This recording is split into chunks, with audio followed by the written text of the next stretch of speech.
मराठी चित्रपटसृष्टीमध्ये प्रेमींसाठी एक खास आनंदाची बातमी. ती कोणती? तर चला बघूया.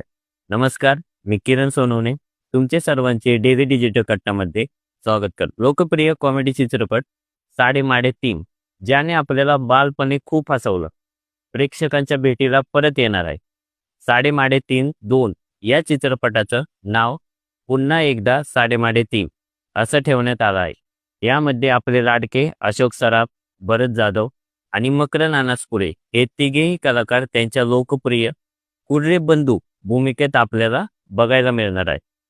खास म्हणजे तब्बल 17 वर्षानंतर दिग्दर्शक अंकुश चौधरी चित्रपटाचे दिग्दर्शन सांभाळले आहे. हा धमाल कॉमेडी चित्रपट 30 जानेवारी 2026 रोजी प्रदर्शित होणार आहे. त्यामुळे प्रेक्षकांमध्ये आतापासून उत्सुकता निर्माण झाली आहे. अशा नवनवीन व्हिडिओसाठी आमच्या पेजला फॉलो करा, लाईक करा आणि सबस्क्राईब करा.